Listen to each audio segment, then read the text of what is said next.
Ready. ये उनियाल प्रकाशन की डिक्टेशन है जो मैं पहले आज आउटलाइन बता देता हूँ, उसके बाद में विस्तार से फिर हम आउटलाइन देखने के बाद में डिक्टेशन बोलेंगे, उसके बाद में आप लिखिएगा।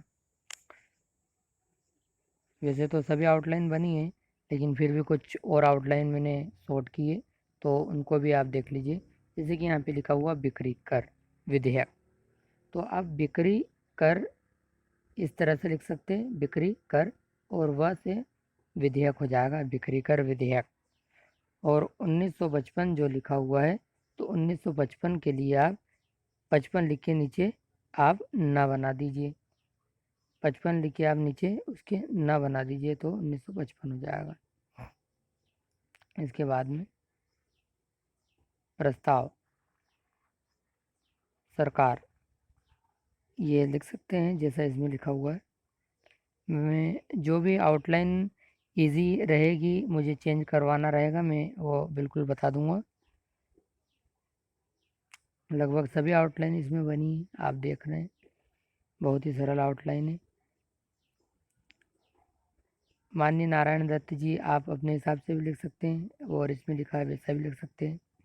कमेटी, यहाँ पे जो लिखा हुआ है कमेटी का शब्द चिन्ह है, इसमें इस तरह से कमेटी, इस तरह से कमेटी का शब्द चिन्ह आप चाहो तो बना सकते हो। सरकार की ओर से, सरकार ऐसे बना सकते हैं, या सरकार में बनाने के लिए आप उसमें स और र भी बना सकते हो, उससे भी पढ़ सकते हैं सरकार।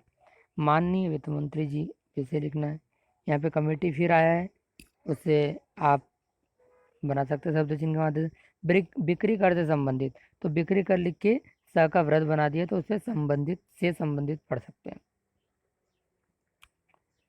और कमेटी के अंदर बना ही सकते हैं, सोच विचार करके, ये साथ में माननीय सदन, ये साथ में लिख सकते हैं।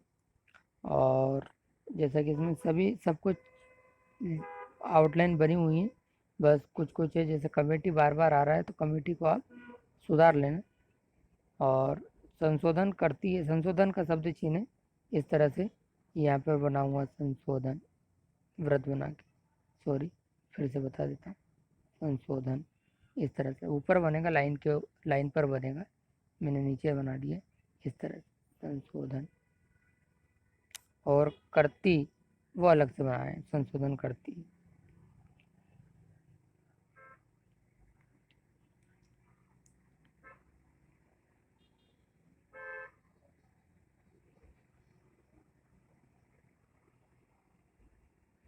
विधेयक आप इस तरह से बना सकते हैं, विधेयक रख दिया जाता, इस तरह से भी लिख सकते हैं, विधेयक रख दिया जाता।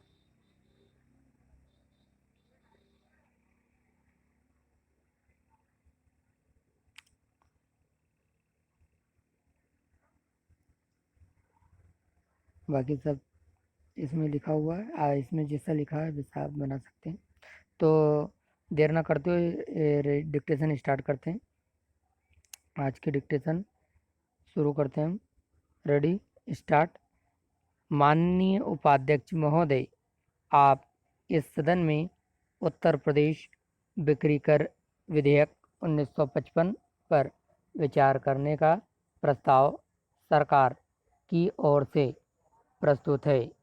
मेरे सामने जो संशोधन है वह इतना है कि इस विधेयक को सिलेक्ट कमेटी के पास यह अधिकार देते हुए भेज दिया जाए कि सिलेक्ट कमेटी इसके उद्देश्य और कारणों की सीमा का पता लगा सके। श्रीमान, मैं आपके द्वारा इस सदन से यह निवेदन कर रहा था कि माननीय नारायण दत्त जी ने एक कमेटी इसके पूर्व भी सरकार की ओर से बनाई है और जिसके अध्यक्ष माननीय वित्त मंत्री जी हैं। वह कमेटी बिक्री कर से संबंधित जितनी बातें हैं उन पर विचार करने के लिए बनाई गई थी।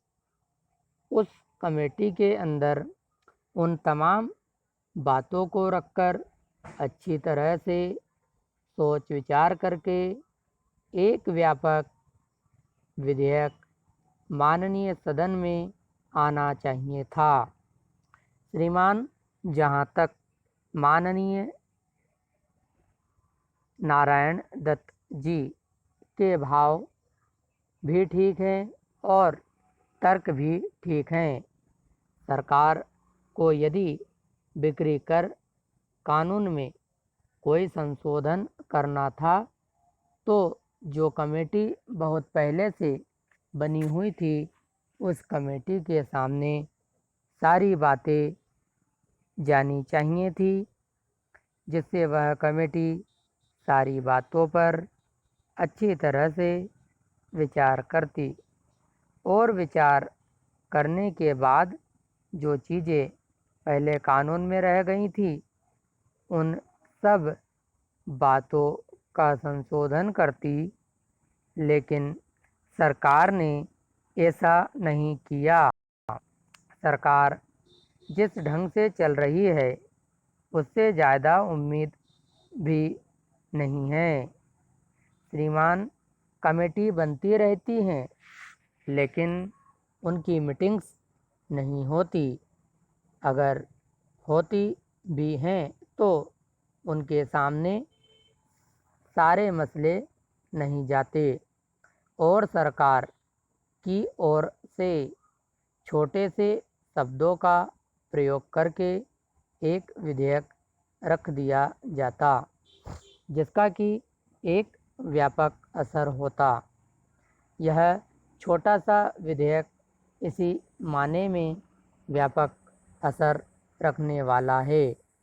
विधेयक में मैंने इस बात को साफ करने की कोशिश की थी जो उद्देश्य और जो कारण इसमें दिखाए गए हैं उनमें सरकार अपने हाथ में असीम अधिकार ले रही है और यह विधेयक कानून की शक्ल में आ गया तो सरकार के हाथ में सभी शक्ति चली जाएगी।